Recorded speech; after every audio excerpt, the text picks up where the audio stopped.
یہی پھول خار سے دور ہے، یہی شمع ہے کہ دھواں نہیں، صلو علیہ وآلہ۔ بخدا خدا کا یہی ہے در، نہیں اور کوئی مفر مقر، جو وہاں سے ہو یہیں آ کے ہو، جو وہاں سے ہو یہیں آ کے ہو، جو یہاں نہیں تو وہاں نہیں، صلو علیہ وآلہ۔ تیرے آگے یوں ہے دبے لچے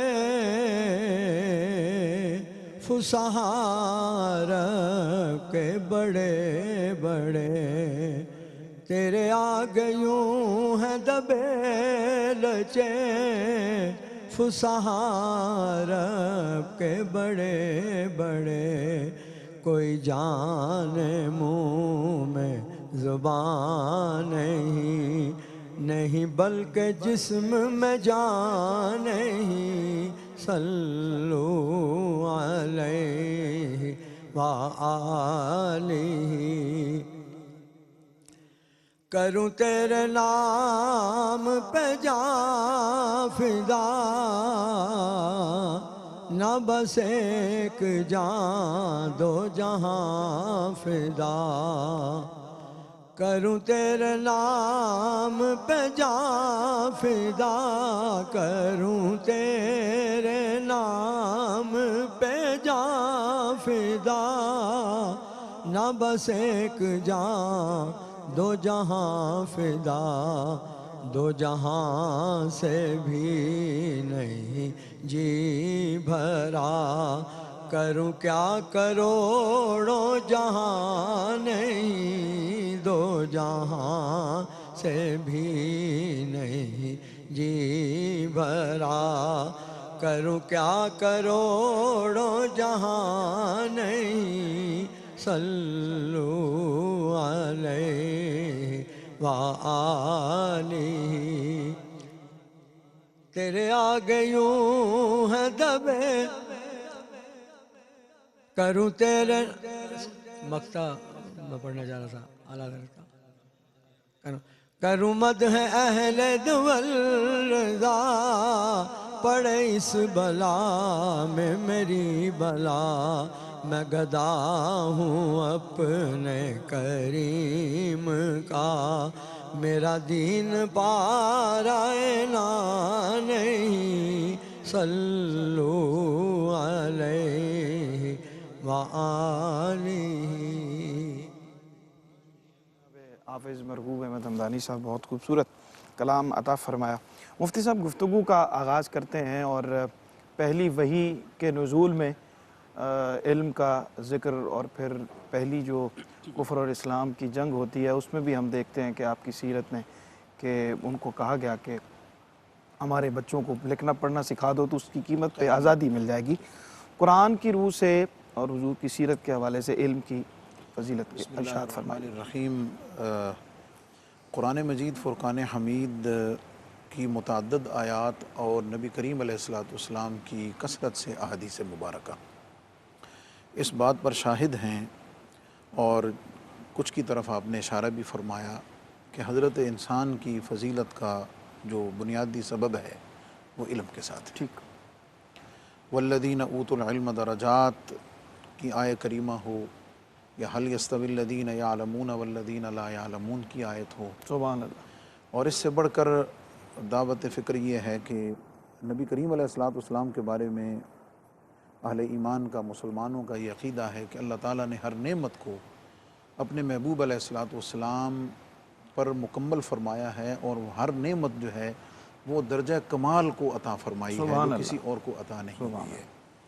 اس سارے علو مرتبت اور شان کی بلندی اور ہر مرتبہ کے بود در امکان برو تمام واہ۔ کا تاج سر پہ سجائے ہونے کے باوجود اللہ نے اپنے محبوب علیہ السلام کو جو فرمایا کہ قل رب زدنی علما، سبحان اللہ، کہ محبوب ہر چیز کی انتہا، فضل کی، عزت کی، ہر چیز کی تجھ پر انعامات کی اور عطاؤں کی انتہا ہے، لیکن کسی چیز میں اگر کثرت طلب کی جا سکتی ہے، کسی چیز میں اگر زیادتی کی ڈیمانڈ کی جا سکتی ہے تو اے میرے محبوب وہ علم ہے، وہ تو مجھ سے جتنا بھی مانگے گا اس کی کوئی انتہا نہیں۔ سبحان اللہ، سبحان اللہ۔ دوسری طرف اس موضوع پر اگر غور کریں تو آج کے اس دور میں علم کا جو تنوع ہے اور ترقی کے اسباب اور رازوں کی طرف جیسا آپ نے اشارہ کیا ہے، تو اس میں یہ بات کہوں گا کہ قرآن مجید فرقان حمید بنیادی طور پر منبع علوم ہے،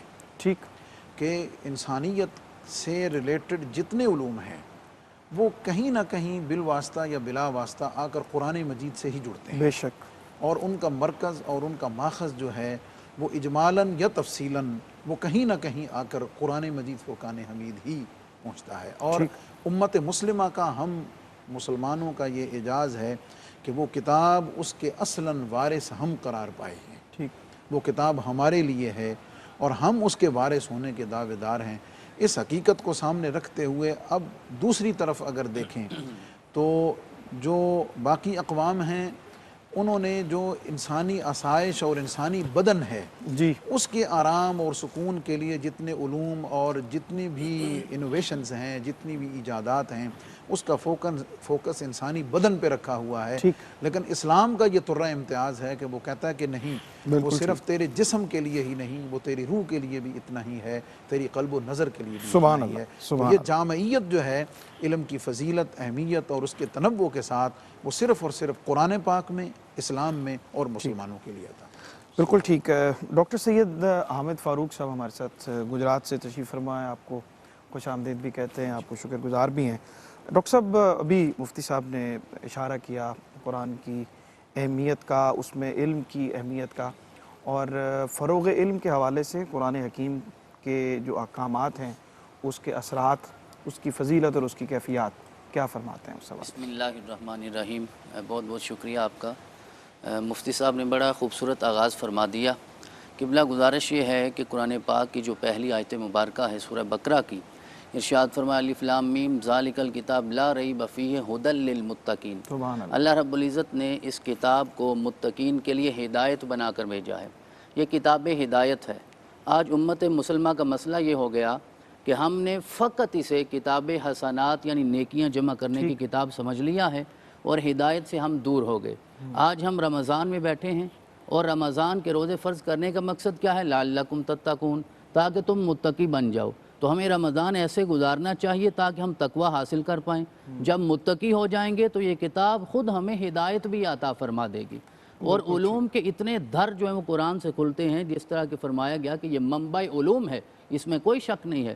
رسول کائنات علیہ تحیۃ و ثنا کو حکم ہوا میرے رب کا کہ یہ دعا کیا کریں کہ رب زدنی علما، لیکن میرے آقا یہ بھی ارشاد فرماتے تھے کہ اللہم انی اعوذ بک من الاربع، میں 4 چیزوں سے تیری پناہ مانگتا ہوں۔ مجھے وہ علم نہیں چاہیے جس میں نفع نہ ہو، وہ علم چاہیے جو علم نافع ہو۔ اگر یہ امت قرآن سے وابستہ ہو جائے گی، آج ٹیکنالوجی میں بہت ترقی ہو گئی، سائنس میں بہت ترقی ہو گئی، میڈیکل میں بہت ترقی ہو گئی، اتنی ترقی کے باوجود 1.5 گزر گیا، ہم کرونا پہ تو قابو نہیں کر سکے۔ اس کا مطلب یہ ہے کہ قرآن تو اپنا سینہ کھول کے ہدایت بن کے ہمارے سامنے ہے، شاید ہم ہی پیچھے چلے گئے۔ اور علم سے مراد صرف الفاظ کا علم نہیں ہے، حروف کا علم نہیں ہے، اوراق کا علم نہیں ہے، جس طرح مفتی صاحب نے ارشاد فرمایا کہ قلب و نظر کا بھی علم ہے، وگرنہ ابو جہل جو ہے وہ اندھا تو نہیں تھا، دیکھتا بھی تھا، سنتا بھی تھا، بولتا بھی تھا۔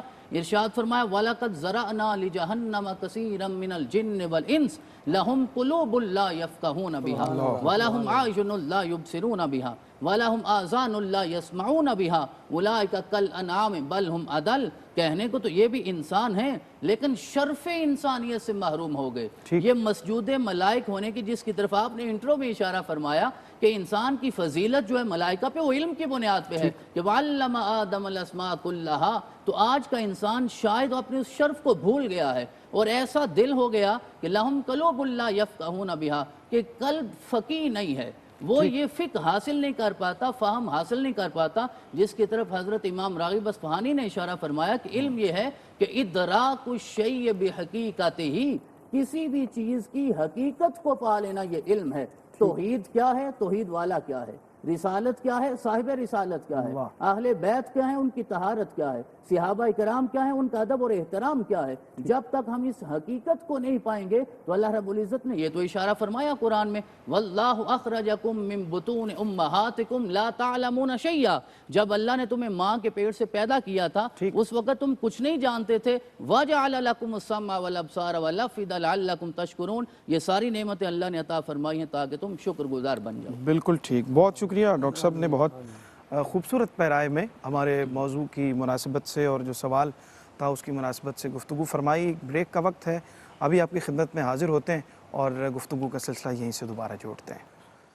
جی ناظرین، خوش آمدید کہتے ہیں بریک کے بعد آپ کو، اور وقفے پہ جانے سے پہلے جناب ڈاکٹر سید حامد فاروق صاحب جو گجرات سے ہمارے مہمان ہیں، بہت اچھے پیرائے میں انہوں نے ہماری رہنمائی فرمائی۔ سرکار دو عالم صلی اللہ علیہ وآلہ وسلم کا ارشاد گرامی ہے کہ جو شخص علم کے راستے پہ نکلا اور جب تک وہ اس راستے پہ رہے گا اللہ تعالیٰ اس کے لیے جنت کے راستے کو آسان فرما دے گا۔ اور ایک جگہ اور آپ نے فرمایا کہ جو علم کے راستے پر نکلتا ہے وہ ایسے ہی ہے جیسے اللہ کے راستے میں جہاد پہ نکلتا ہے۔ تو اس قدر اس کی فضیلت اور اہمیت ہمیں حضور کی سیرت میں نظر آتی ہے۔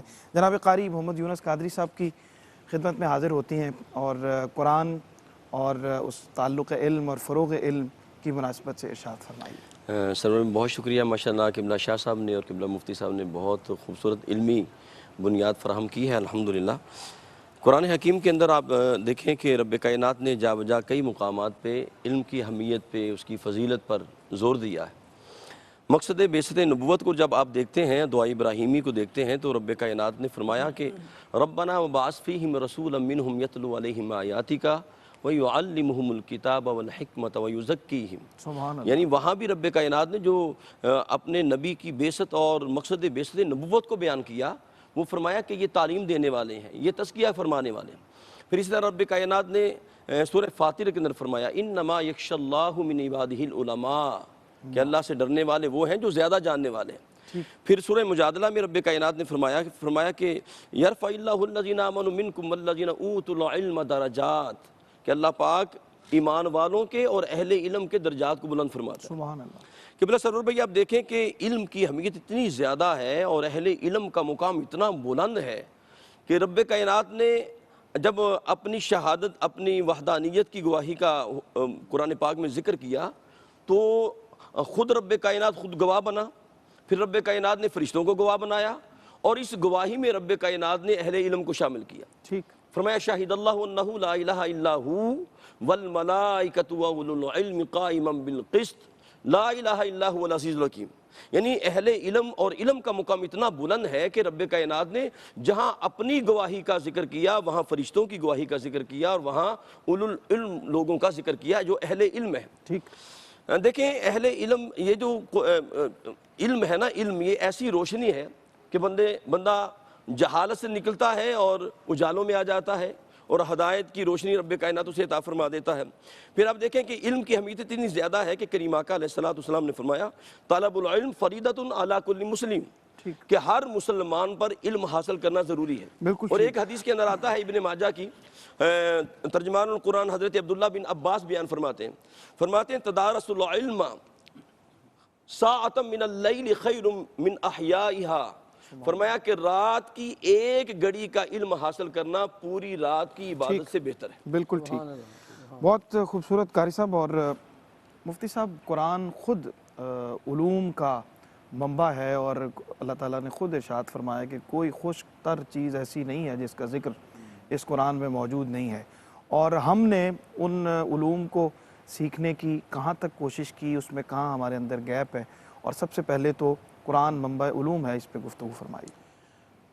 اس حقیقت سے قرآن مجید خود پردہ اٹھاتا ہے کہ هو الذی انزل علیک الکتاب منہ آیات محکمات ہن ام الکتاب ٹھیک، وأخر متشابہات۔ قرآن مجید سب سے پہلے تو اس علم کو اور اپنی نازل کردہ آیات کو دو حصوں میں تقسیم فرماتا ہے، آیات محکمات اور آیات متشابہات۔ اور آگے اللہ نے فرمایا فَأَمَّا الَّذِينَ فِي قُلُوبِهِمْ زَيْغٌ فَيَتَّبِعُونَ مَا تَشَابَهَ، کہ جن کے دلوں میں کجی ہے وہ آیات متشابہات کی ٹو میں رہتے ہیں، اور جو اہل علم ہیں وہ آیات محکمات اور ان پر توجہ کرتے ہوئے اس کے ابلاغ، اس کی تحصیل اور اس پر فوکس کرتے ہیں۔ ٹھیک، اس کی روشنی میں جو تفصیل سامنے آتی ہے، اور حدیث پاک جو حضرت عبداللہ ابن عمر رضی اللہ تعالیٰ عنہ سے ہے کہ نبی کریم علیہ السلام نے فرمایا کہ العلم ثلاثۃ، کہ علم تین طرح کے ہیں، ایک آیت محکمۃ، ایک تو آیات محکمات ہیں، او سنت قائمۃ، دوسری سنت قائمہ ہے جو بالکل واضح ہے، جو نبی پاک علیہ السلام کا اس میں مبارکہ ہے، اور تیسرا فرما اور فریضۃ عادلۃ، جن کی فرضیت اللہ رب العزت نے واضح کر دی ہے، اور ساتھ فرمایا وما کان سوا ذلک فہو فضل، اس کے علاوہ جو چیز ہے وہ زائد ہے، وہ مطلب فضول نہیں ہے، لیکن اس کا درجہ اس کے بعد آتا ہے۔ ٹھیک، اس تمہید اور تفصیل کے بعد میں جو عرض کرنا چاہتا ہوں پن پوائنٹ پر، وہ بات یہ ہے کہ مسلمانوں کے لیے کچھ علوم فرض ہیں، ٹھیک، اور میں جب یہاں علم کی بات کر رہا ہوں تو میں اس علم کو ڈگری کے ساتھ اٹیچ نہیں کر رہا۔ ہمارے ہاں بے شمار لوگ ایسے ہیں، لاکھوں کی تعداد میں ہیں، کہ جن کو ہم اصحاب علم میں شمار کر سکتے ہیں، لیکن چونکہ اس علم کے لیے کوئی ڈگری ڈیزائنڈ نہیں ہے، اس علم کے لیے کوئی ڈگری ایوارڈڈ پلان نہیں ہے، اس لیے ہم انہیں اس علم کی جو ہمارا سرکل ہے ہم اس کے اندر ان کو شامل نہیں کرنا چاہتے، حالانکہ وہ اصحاب علم میں سے ہیں۔ میں اس کو سامنے نہیں رکھ رہا، نہ اس کو اٹیچ کر رہا ہوں۔ اس فرض علوم کون سے ہیں ایک مسلمان کے لیے؟ صحیح، فرض علوم میں اللہ رب العزت کی حقیقی معرفت، توحید کا اقرار، اس کی بنیادی صفات کا علم، نبی پاک علیہ الصلوۃ والسلام کی رسالت، حضور علیہ الصلوۃ والسلام کی ذات بابرکات کے حوالے سے خاتم النبیین ہونا، اور اس کے ساتھ ساتھ نبی پاک علیہ الصلوۃ والسلام کی جو شان اور عظمت، ادب، احترام، ناموس۔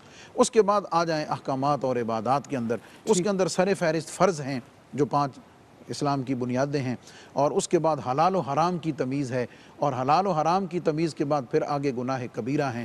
یہ وہ ایک فہرست ہے کہ جس کا علم ہونا ہر مسلمان کو فرض ہے۔ اس کے بغیر تو آپ کہہ لیں کہ وہ اس شاید ایمان کے اور عمل کے اس بنیادی سرکل کے اندر ہی نہیں آ سکتا ہے۔ بالکل ٹھیک۔ اس کے بعد آ جاتا ہے اس کا تفصیلی علم اور ڈیٹیل کا علم آ جاتا ہے، وہ ظاہر ہے جب انشاءاللہ باری آتی ہے تو میں اس پہ ڈاکٹر صاحب گفتگو کو آگے بڑھائیں، اور ابھی جو مفتی صاحب سے ذکر کیا کہ قرآن کریم جو ہے وہ خود علوم کا خزانہ ہے، اور اس کے اندر ہر طرح کے علوم جو ہیں وہ موجود ہیں۔ ابھی مفتی صاحب نے بھی ذکر کیا، میں یہی چاہوں گا کہ آپ اس کو تھوڑا سا آگے بڑھائیں۔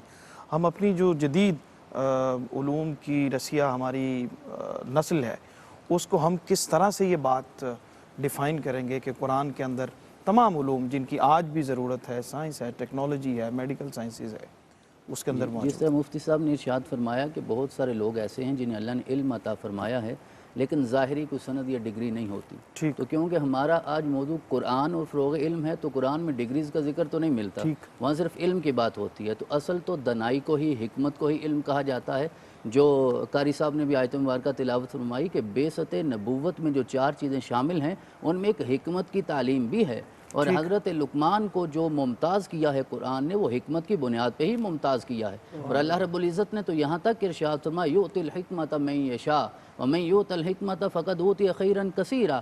شاید ظاہری علم تو بہت سارے لوگوں کے پاس ہوگا، لیکن علم میں چھپی ہوئی حکمت اللہ ہر ایک کو عطا نہیں فرماتا، وہ اپنے منتخب لوگوں کو عطا فرماتا ہے۔ پہلی وحی کی طرف اگر ہم رجوع کریں تو بالکل دوسری آیت مبارکہ میں اللہ رب العزت نے تخلیق انسانی کے آج جدید علم کی بنیاد رکھی 1400 سال پہلے۔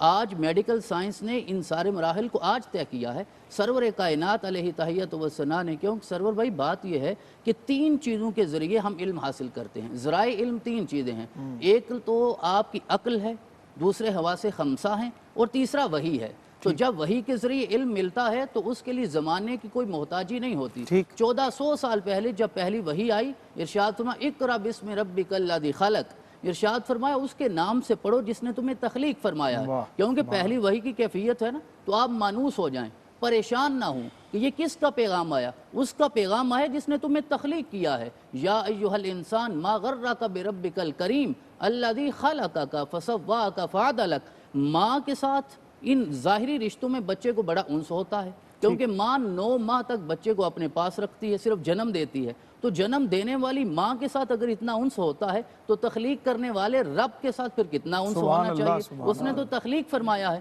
خلق الانسان من علق. تو یہ بنیاد ہے آج کی بائیولوجی کی, علم حیاتیات کی, کہ اللہ رب العزت نے ارشاد فرمایا میں نے تمہیں علق سے جمے ہوئے خون سے پیدا فرمایا, جس کی طرف ان سارے مراحل کو واضح طور پہ یوں بھی فرمایا وَلَقَدْ خَلَقْنَا الْإِنسَانَ مِنْ سُلَالَةٍ مِّن طِينٍ ثُمَّ جَعَلْنَاهُ نُطْفَةً فِي قَرَارٍ مَّكِينٍ ثُمَّ خَلَقْنَا النُّطْفَةَ عَلَقَةً فخلقنا العلقة مضغة فخلقنا المضغة عظاما فكسونا العظام لحما ثم انشأنا خلقا آخر.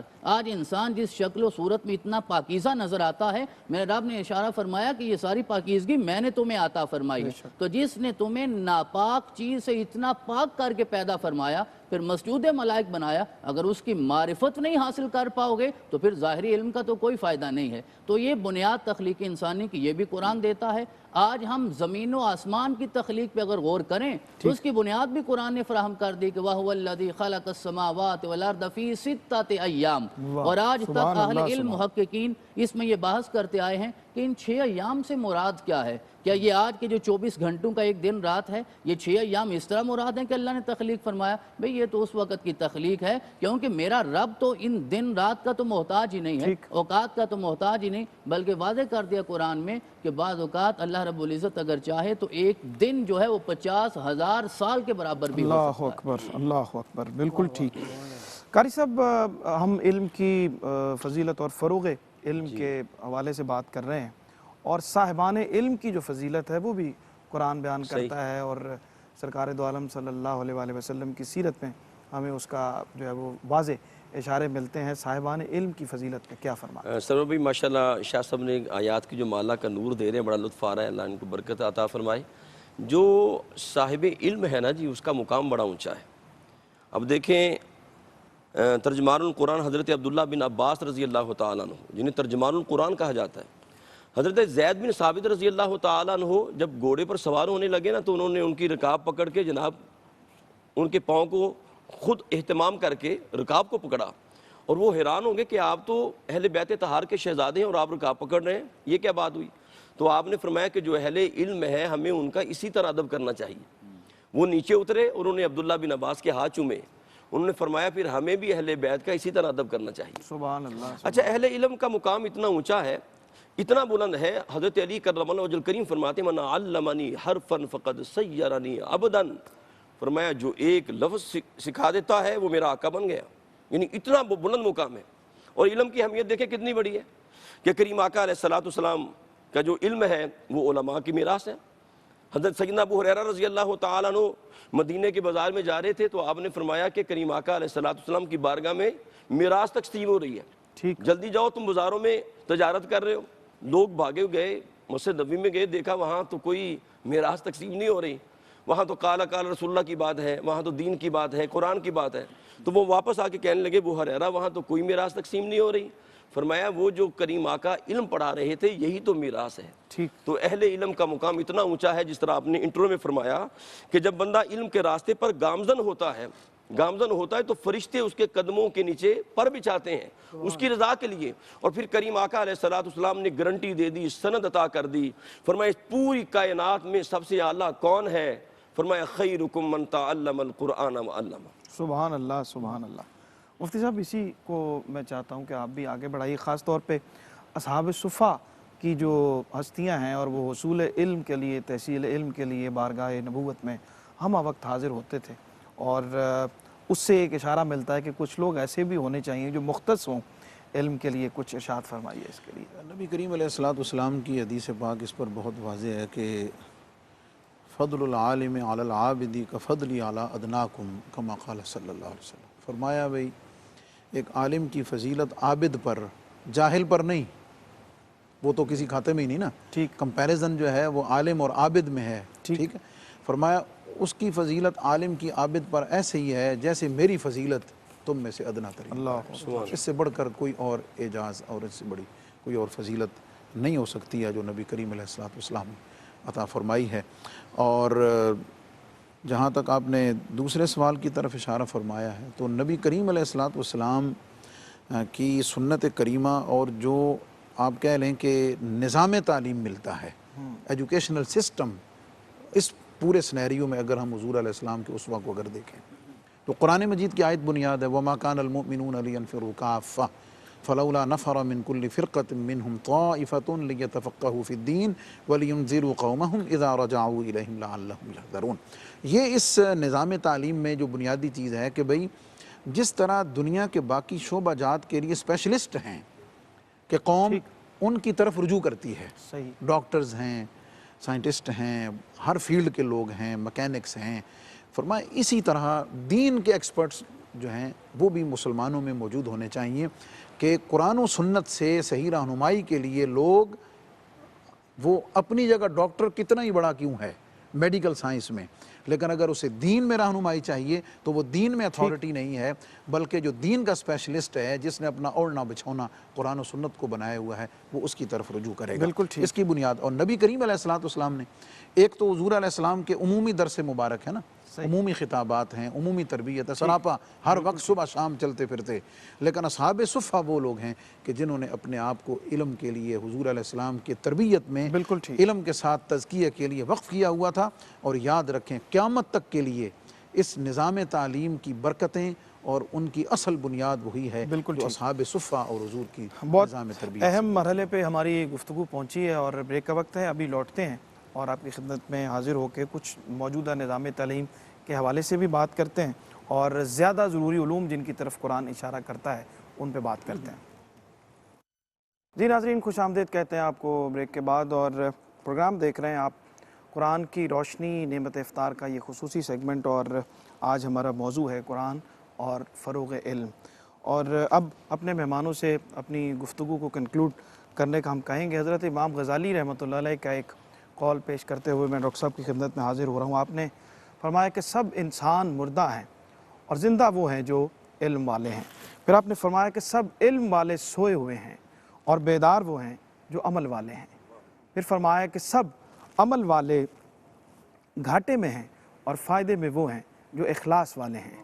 اور پھر فرمایا کہ سب اخلاص والے خطرے میں ہیں اور خطرے سے پاک وہ ہیں کہ جو تکبر سے جنہوں نے اپنے آپ کو دور رکھا ہوا ہے۔ تو یہ علم کے مختلف مدارج بیان کرتے ہوئے کتنی خوبصورتی سے آگے بڑھتے ہیں۔ ڈاکٹر صاحب کیا ارشاد فرماتے ہیں، قرآن کن علوم کی طرف زیادہ ہمیں توجہ کرنے کا حکم دیتا ہے اور پیغام بھی اس کے ساتھ اٹیچ کر لیں؟ ابلا آپ نے پیغام تو سارا خود دے دیا ہے کہ وہ علم جس میں تکبر آ جائے اسے رب اپنی بارگاہ میں قبول نہیں کرتا۔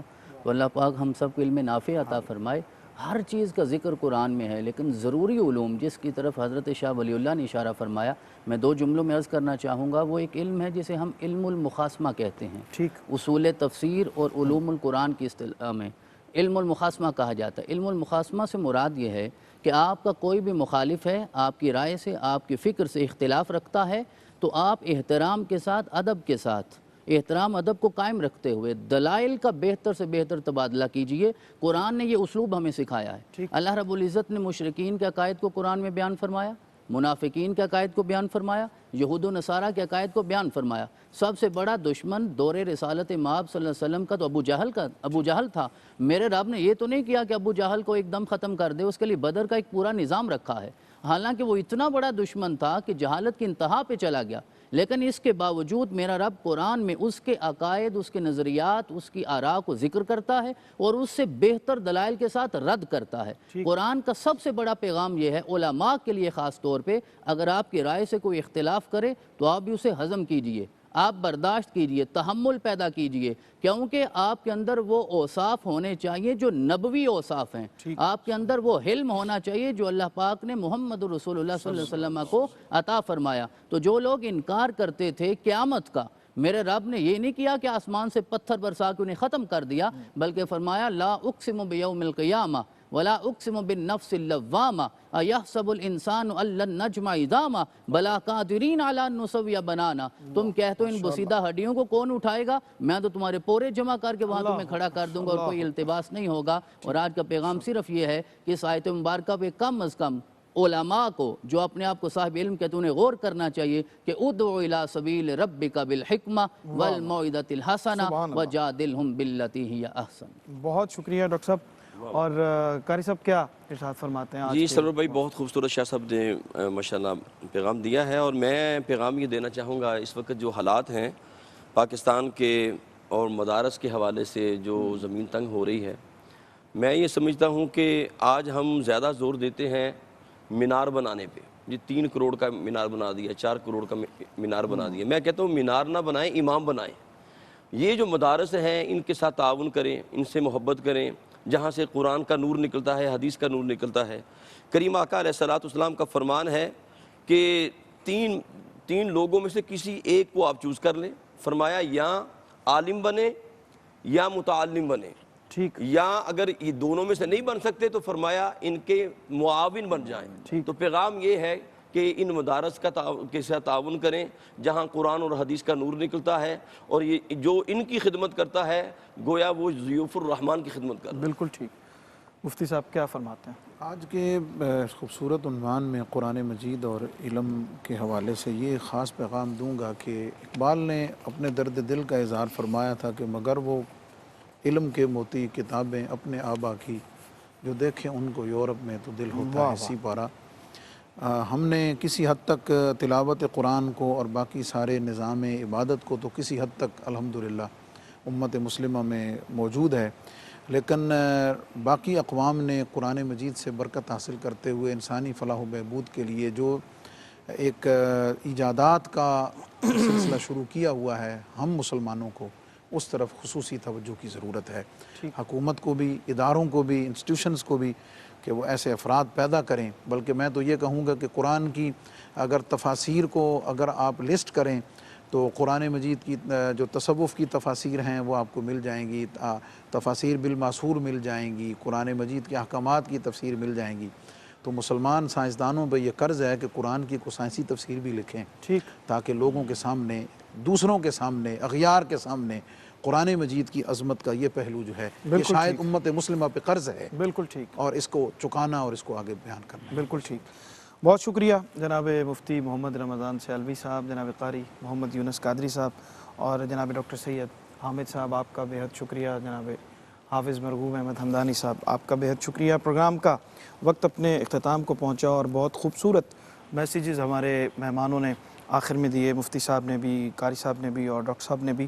اور علم کے حوالے سے ایک بہت بنیادی بات ہی کہی جاتی ہے کہ علم کا کمزور ترین، کم ترین درجہ وہ ہے جو صرف وہ علم جو زبان پر رہے وہ کم ترین درجے میں ہے، اور علم کا بہترین درجہ وہ ہے جو آپ کے عمل سے ظاہر ہو. سیدنا علی کرم اللہ وجہ الکریم سے سوال کیا گیا، اور سوال کرنے والے مختلف لوگ تھے. ان کا سوال ایک تھا اور انہوں نے کہا کہ ہمیں سوال ایک ہے لیکن ہمیں جواب مختلف چاہیے. اس میں 2-3 میں آپ کی خدمت میں پیش کرتے ہوئے مرغوب صاحب کی خدمت میں حاضر ہوتے ہیں کہ وہ کلام پیش کریں. اور انہوں نے پوچھا کہ علم بہتر ہے یا مال بہتر ہے، اور کہا کہ ہمیں الگ جواب چاہیے. تو آپ نے فرمایا کہ مال سے دل تاریک ہوتا ہے اور علم سے دل روشن ہوتا ہے. پھر آپ نے فرمایا کہ علم اس لیے بہتر ہے کہ علم تمہاری حفاظت کرتا ہے اور مال کی حفاظت تم کو کرنی پڑتی ہے. پھر آپ نے ارشاد فرمایا کہ علم اس لیے بہتر ہے کہ مال سے دشمن پیدا ہوتے ہیں اور علم سے دوست پیدا ہوتے ہیں. اور پھر آپ نے فرمایا کہ علم اس لیے بہتر ہے کہ علم خرچ کرنے سے بڑھتا ہے اور مال خرچ کرنے سے کم ہوتا ہے. ابھی ARYQ-TV کی ہماری یہ جو ٹرانسمیشن ہے نعمت افطار، یہ کراچی اسٹوڈیوز سے جاری رہے گی اور سید سلمان گل آپ کو جوائن کریں گے. مجھے لاہور اسٹوڈیو سے اجازت دیجیے. کلام شامل کرتے ہیں حافظ مرغوب احمد حمدانی صاحب. نبی خاتم الانبیاء کے برابر نہ پہلے تھا کوئی، نہ اب ہے نہ ہوگا. نبی خاتم الانبیاء کے برابر نہ پہلے تھا کوئی، نہ اب ہے نہ ہوگا. محمد کا ثانی، محمد کا ہمسر، نہ پہلے تھا کوئی، نہ اب ہے نہ ہوگا. اگر ہے تو ایک ذات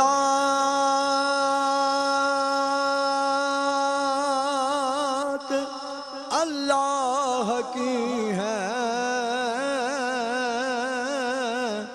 جو ذات محمد سے اعلیٰ ہے، ورنہ اگر ہے تو ایک ذات اللہ کی ہے جو ذات محمد سے اعلیٰ ہے، ورنہ محمد سے اعلیٰ، محمد سے بڑھ کر نہ پہلے تھا کوئی، نہ اب ہے نہ ہوگا۔ جسے حق نے بلوایا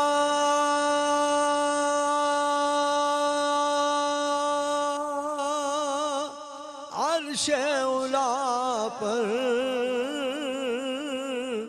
ہوئے فضل حق سے وہ مہمان داور،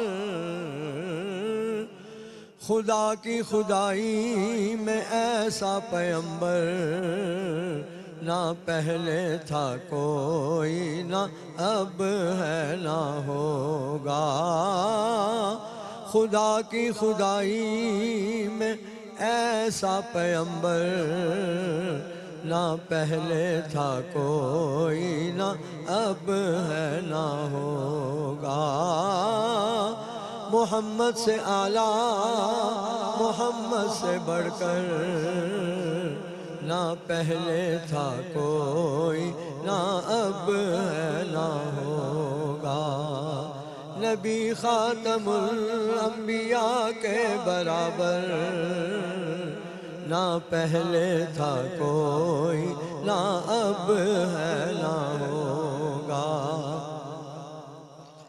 نبی سارے محبوب ہیں کبریا کے،